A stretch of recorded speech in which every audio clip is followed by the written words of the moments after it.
During the time when the British Empire held sway over colonial territories, young men were sent to faraway countries to work as administrators. Among these men was John Truscott, an inexperienced Englishman who arrived in Sarawak. Instead of being greeted by officials upon his arrival, John was welcomed by a local man named Balansai who spoke English. Balansai took John to meet Henry Bullard, the district governor, who then took him on a carabao-drawn car ride. During the ride, Henry commented that John was overqualified for his job in Sarawak, but John explained that his late father had been stationed there and had planned to introduce education to the Iban people. However, these plans were never implemented due to his father's death during the war. John intended to carry on his father's work. Henry then took John to a house where he would be staying during his time there and informed him of an invitation to a tribal gathering the next day. However, before John could ask any questions, Henry left him wondering about his duties. At the gathering, John was introduced to Malacca, the head of the lawn house, and offered rice wine to drink. Initially, John refused, but Balansai informed him that it was impolite to decline, so he reluctantly drank it. As he turned to thank the lady who brought the drinks, Salima, he was momentarily taken aback by her beauty. During the ceremony, Salima performed a traditional dance along with other local women, which completely mesmerized John. After the performance, John was asked to entertain the crowd, but his recitation of an English poem fell flat. Embarrassed and intoxicated, John ended up dancing with Balansai, much to the amusement of the audience. The next morning, Henry informed John that mining companies had been trespassing within local boundaries, and the lawn house had taken matters into their own hands by capturing and beheading Chinese miners. Henry assigned John the task of bringing in the heads, but before they could proceed, Malacca and Salima arrived. Henry then revealed that Salima was to be John's wife and perform wifely duties for him. John was taken aback by this custom, but Salima and Henry explained that Salima was a sleeping dictionary, a local woman who was sent to European officers to learn the language and become intimate with them. Initially, John declined, thinking that Salima was being coerced into this arrangement, but Salima revealed that she had chosen him willingly. Her mother had also been a sleeping dictionary and had a child with an Englishman, making Salima half English. The arrangement would help Salima improve her English, which was what she desired. John agrees to let Salima teach him, but he declines her offer to sleep with him, which angers Henry and upsets Salima. That night, Salima stays at John's house, but sleeps in a different room. One day, Balansai plays a prank on John by giving him monkey heads instead of the Chinese miners' heads, causing everyone to laugh at him. Salima gets upset that they're making fun of John, and they both leave. Later, John's chef brings him a young man to be his sleeping dictionary, thinking that John is gay. John is outraged and fires Salima, who retaliates by firing him and leaving the house. The next day, John finds Salima living under his house, and they agree to try again. One evening, Henry's wife advises John to sleep with Salima or risk being thought of as impotent. While they practice language together, Salima asks if John has ever been with a woman, and he admits that he hasn't. They grow closer, but they still sleep in separate rooms. Eventually, they become intimate, and John gets better at speaking the local language. John meets the Bullards and their daughter, Cecil, who plans to study the Iban. During a competition, Cecil tries to take a photograph of Salima, which upsets her. John resolves to travel upstream with Salima and Balansai to investigate sick people washing up on the riverbanks.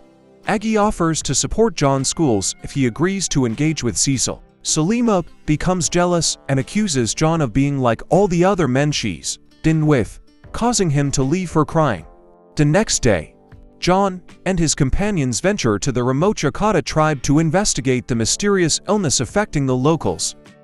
Upon arrival, they discover that more people have fallen ill and an outsider attempts to shoot John. Fortunately, the shot misses and John and Balansai set out to track the shooter. They stumble upon European miners who are collecting pure silver nearby. Returning to the village, they find that Salima has fallen ill and the other villagers have disappeared. When the villagers return, they accuse John of bringing the disease with him.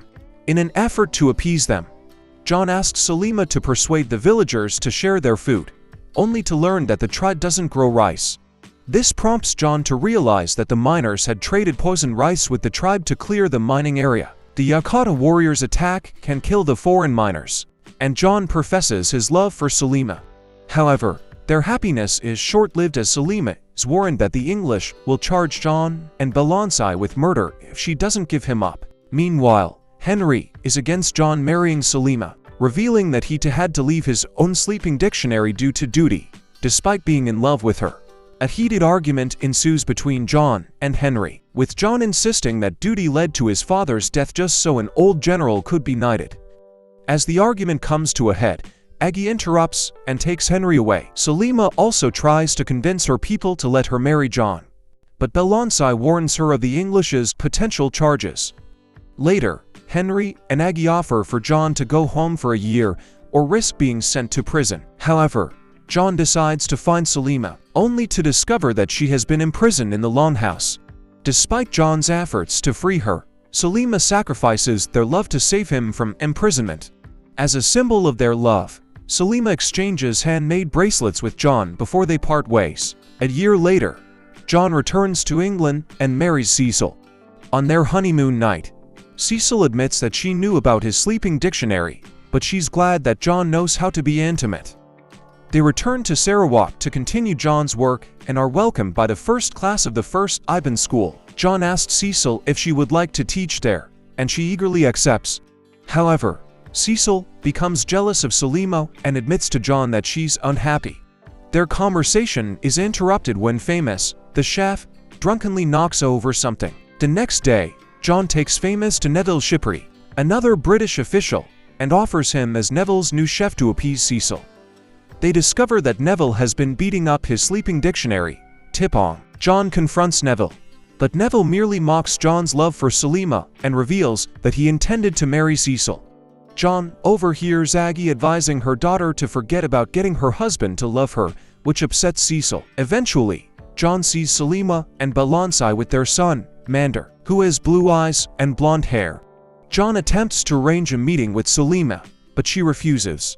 However, he devises another way, and Salima agrees to let John see their son. The following morning, Aggie catches John carving a wooden towboat and assumes that he and Cecil are expecting a child. John appears to be preparing for when Cecil is pregnant, but Aggie reveals that the only reason she stayed with Henry in Sarawak was to keep him from returning to his native girl. She threatens John not to leave Cecil. Despite this, John spends time with Salima and their son in the river, unaware that Neville knows they've been seeing each other. Balansai attacks John because he spent time with his wife and is wounded instead of killed. Due to English law, Balansai is executed, and Henry blames John for the mess he's created. Salima goes to John to plead for her husband's life, but Cecil sees them. John frees Balansai and urges Salima to run away together. Henry knows that John freed Balansai but can't prove it. Salima escapes with Famous to the docks. John writes a goodbye letter to Cecil and leaves. Henry finds Salima and gives her a gun for protection. Aggie arranges for Neville to find John and Salima. Neville holds them at gunpoint but is killed by the Yakata tribe, who accepts the family as their own. They make a new village somewhere else and dance in paradise. Thanks for watching till the end. Please don't forget to like and subscribe for more videos like this.